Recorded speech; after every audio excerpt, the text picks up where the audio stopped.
Bună, dragilor, și bine ați venit la o nouă citire. De această dată vreau să văd ce urmează în viața ta în următoarele 24 de ore din momentul în care tu vezi această citire. Îți mulțumesc pentru că mă urmărești, îți mulțumesc pentru că mi-ești alături. Dacă vrei și tu o astfel de citire, te invit pe aplicația de tarot și astrologie Cristina Zurba, disponibilă atât pe iPhone cât și pe Android. Aveți toate detaliile în primul comentariu. Dar vă reamintesc și de Destiny, aplicația pe care vă puteți întâlni sufletul pereche. Acolo aveți compatibilități din punct de vedere astrologic și numerologic. Ia să vedem, pentru tine, pentru casă, în curând în viitor, ce nu știi pe neașteptate și ce o să te mire. Ok, la bază avem 10 de monede, 9 de bâte. Este o oarecare teamă pe care o văd eu aici, fie în legătură cu ideea de casă, familie, poate să fie vorba și despre o persoană care mai are puțin și ajunge undeva. E ca și cum avansezi, e ca și cum ți se cere o responsabilitate mai mare, fie la locul de muncă, fie în cercul de prieteni, fie în familie, în casă.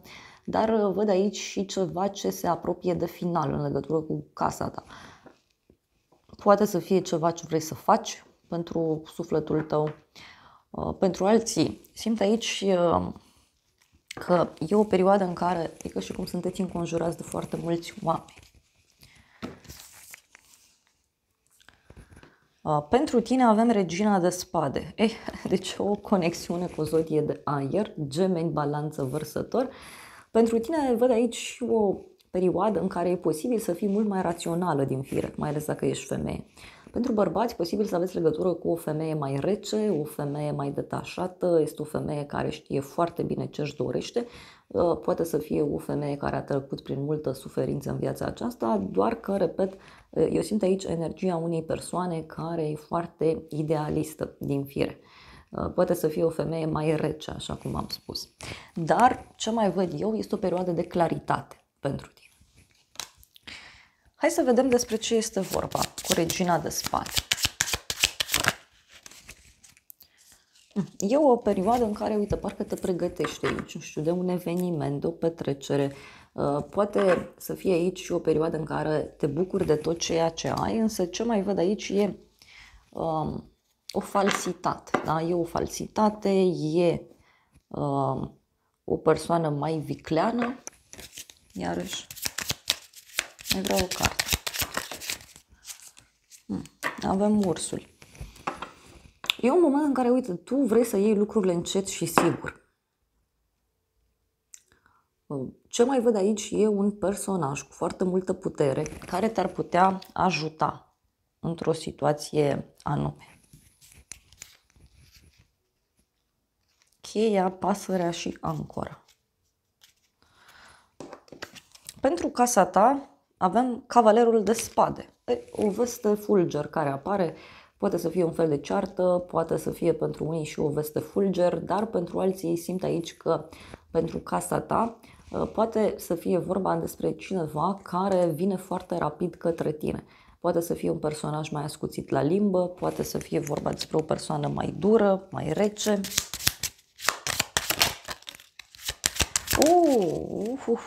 Avem vulpea și muntele. Aici e vorba de un personaj mai viclean, care fie se gândește la casa ta, fie este o persoană foarte apropiată ție, care e mai ascuțită la limbă. Este o persoană care poate întâmpină un blocaj în acest moment, deci trece prin niște momente puțin complicate și posibil din acest motiv să fie ceva mai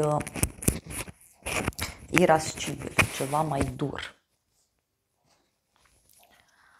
E cineva care, nu știu, parcă te pedepsește sau cineva care spune niște vorbe ciudate.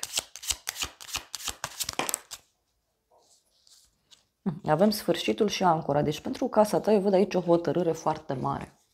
E o hotărâre care ține de un sfârșit. E un sfârșit eliberator, văd eu.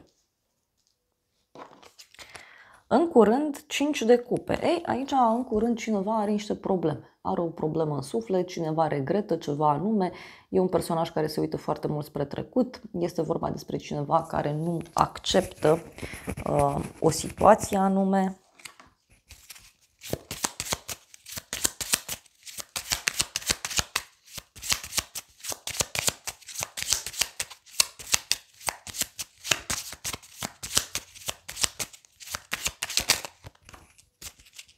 În curând. Avem așa, scrisoarea și bărbatul. O veste mai puțin plăcută de la un bărbat.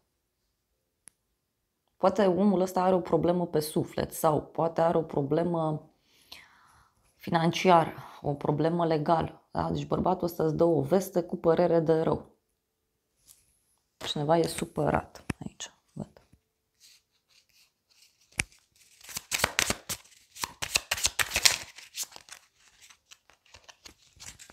În curând. Avem cheia și norocul. În curând, uite, poate să fie și un secret pe care îl afli de la cineva. Sau, în curând, poate să fie vorba aici despre un adevăr. Despre o persoană care riscă foarte mult. Uite, cineva care e pregătit să facă o schimbare mare în viața sa și nu prea e deschis sau deschisă. În viitor avem pajul de cupe, o conexiune cu un copil aici sau cu o persoană mai tânără. În viitor văd aici un nou început, un proiect nou, văd multă creativitate, o invitație pe care o poți primi. Tot pajul de cupe poate să însemne și niște vești bune care apar, niște vești de suflet. Hai să vedem în viitor.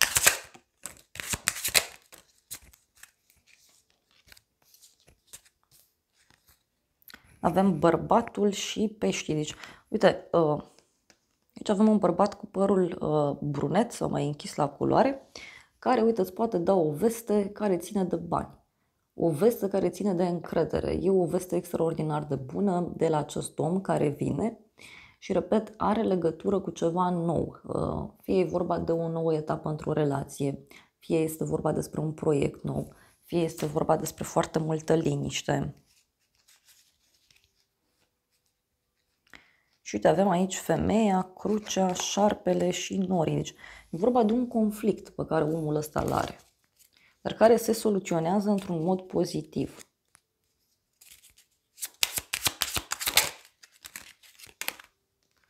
Luna, deci e clar, vorba de o femeie. Poate chiar o veste pe care o primești undeva la o vreme de seară. Ce nu știi tu? 10 de cupe. Bucurie și armonie în jurul tău, fie în casa ta, în familia ta, fie pentru unii, poate nu știți despre o surpriză care vi se pregătește, poate să fie o petrecere, o nuntă, o logodnă sau o întâlnire de familie, o întâlnire cu niște oameni foarte apropiați ție. Ce nu știi tu? Ia să vedem. Poate ceva ce se petrece în familia ta. Ia să vedem.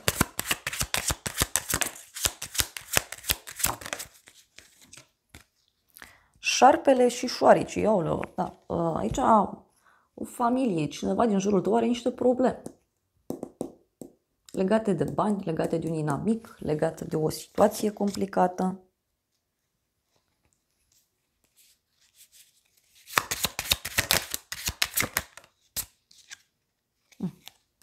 Deci, cineva e îngrijorat aici, uite, tot se informează, tot caută soluții. Poate să fie și că cineva din jurul tău are de rezolvat ceva important legat de acte, legat de o casă, legat de ideea de familie. Deci niște persoane aici care au probleme. Ia să vedem.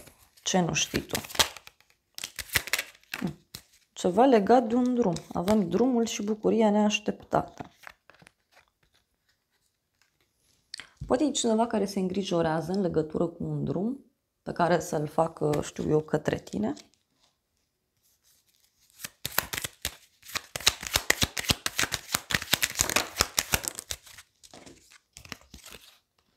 Casa și hoțul. Deci, poate, așa cum spuneam, să fie și cineva din familia ta, din casa ta, care nu e de acord cu ceva anume. Atenție aici la persoanele care îți pot intra în casă.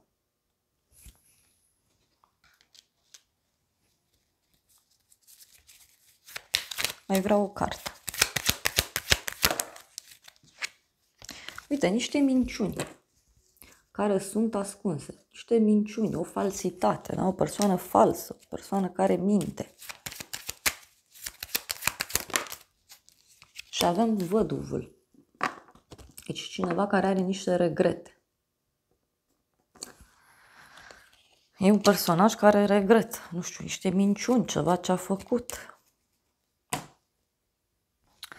Ia să vedem ce spune și acest oracol, ce nu știi tu, ce spun frunzele de ceai.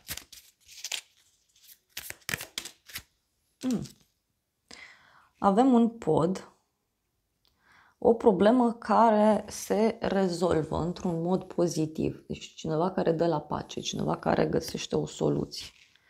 Și avem un V, inițiala V, cu mesajul victorie. Și avem o cale a banilor, un drum cu bani, te așteaptă să-l găsești. Și poate e ceva legat și de o călătorie. Și cineva, nu știu, poate în familia ta, nu știu, sunt niște discuții și nu știi de ele. Mai avem ureche, da? Vești bune. Tocmai veștile astea bune văd că totuși creează oarecare agitație. Avem un elefant, o călătorie lungă, fizică sau mentală. Da? Avem aici o persoană familistă, o persoană influentă, este o persoană foarte sigură pe ea. Și avem ursul, da? Pericol, în special în probleme legate de bani. Deci pentru unii poate e cineva care are niște probleme financiare, cineva care se îngrijorează foarte mult. Pe neașteptate, steaua, o legătură cu zodia Vărsător. Pe neașteptate apare aici o speranță, pe neașteptate afli un adevăr, se întrevede o soluție. Văd aici o legătură posibilă și cu planul internetului sau cu zona de tehnologie, zona de online. Poate să fie pentru unii și o întâlnire neașteptată cu o persoană la care se ajunge greu. Este o persoană suspusă, este o persoană respectată, o persoană cunoscută. Pe neașteptate avem femeia și norii. Aici, pe neașteptate, văd o discuție puțin complicată cu o femeie care are probleme. E ceva care nu e foarte clar, e ceva care nu e foarte stabil.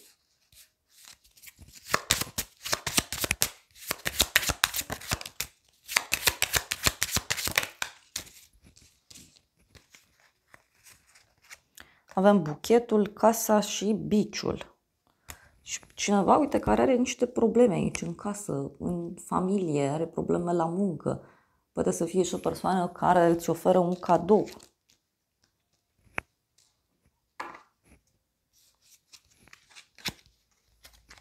Un prieten cu suferință. Mai vreau o carte. Pe neașteptate. Pe neașteptate, uite, vestea asta ține de o relație. Văd aici abundență, noroc și ceva legat și de bani și o persoană care, nu știu, parcă și-a pierdut speranța. O persoană care și-a pierdut speranța. Cineva care nu mai știe ce își dorește. Constanță și sfârșitul. Deci, poate cineva care nu acceptă aici un sfârșit, cineva care nu acceptă o schimbare în viața sa.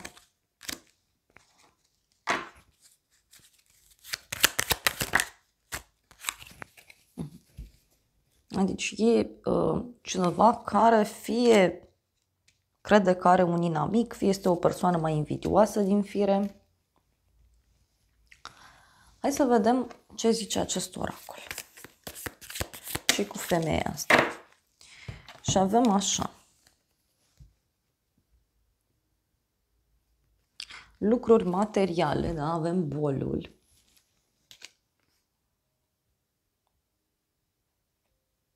Avem niște gânduri foarte înalte, poate e vorba de o persoană idealistă. Și avem cutie, tu primești un cadou. Deci surpriza are legătură, ți-am zis, cu un cadou pe care cineva ți-l face, cu o propunere.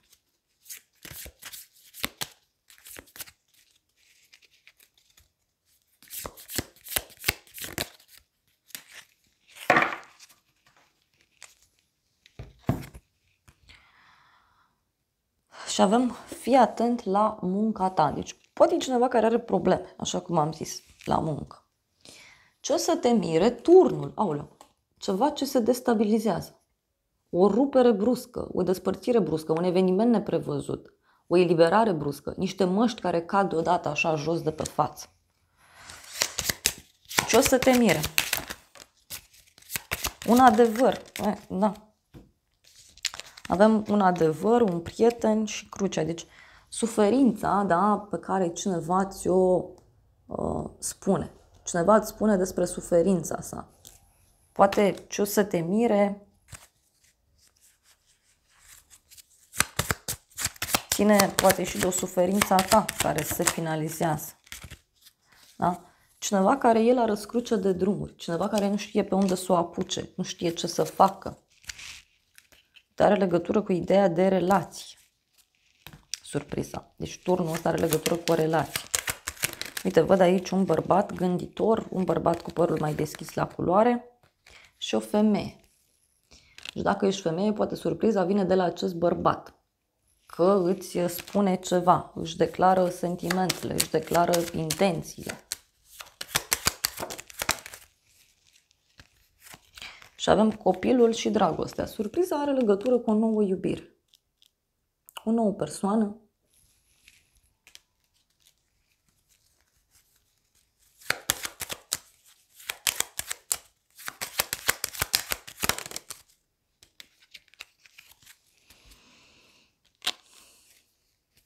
Văduva, deci poate e ceva ce ține și de trecut.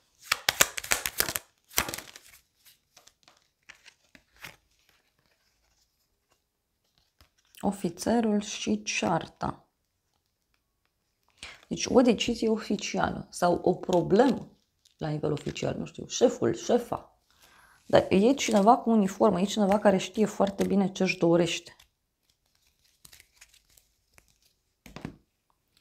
Hai să vedem ce spune oracolul acesta. Ce o să te mire?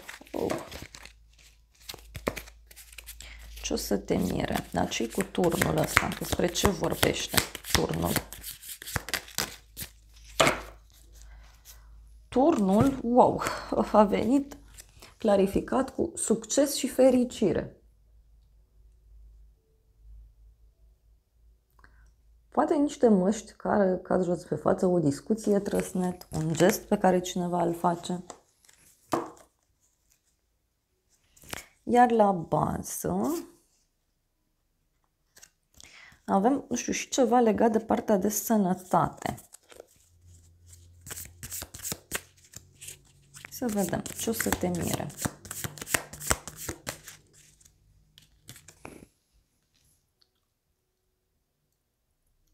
Putere personală puternică și pace, care aduc la succes, care duc la succes. Deci turnul ăsta, uite, poate să vină cu un succes, o bucurie mare, o decizie oficială. Cineva care ascunde secrete. Și avem distracție, celebrare, petrecere, eveniment. Și avem aici inelul. O căsătorie poate avea loc sau un ciclu romantic sau o afacere. Poate cineva care își exprimă dragoste față de tine. Ia să vedem ce spune acest oracol pe toată povestea asta. Avem sexualitate, atracție.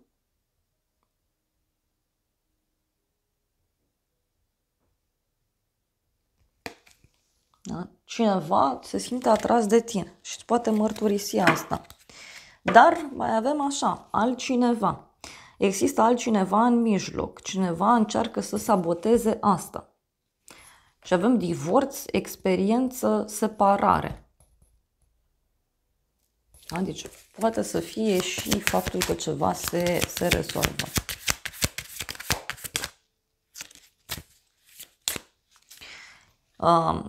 Ei se vor întoarce sau el se va întoarce. Așteaptă-te să auzi de persoana asta foarte curând.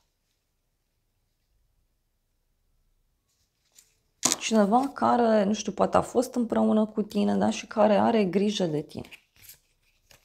Asta văd eu aici.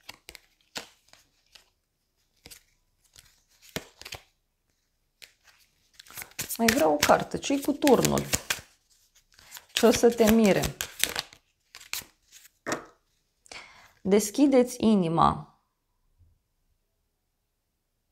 O să te ajute să atragi mai multă iubire. Poate e cineva care își deschide inima în fața ta. Poate să fie și asta.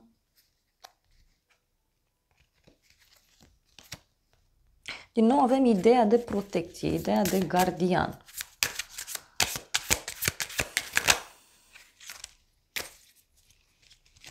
Și turnul ăsta, uite, poate să determine o schimbare. Ați muta locul, a te muta împreună cu partenerul.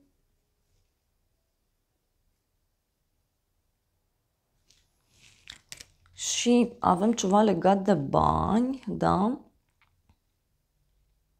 Ei vor banii tăi, da? Cineva care se folosește de ceva anume. Și apoi avem Mercur retrograd, probleme electronice, o problemă de comunicare, a revizui orice. Deci are legătură cu ceva din trecut care revine aici în viața ta.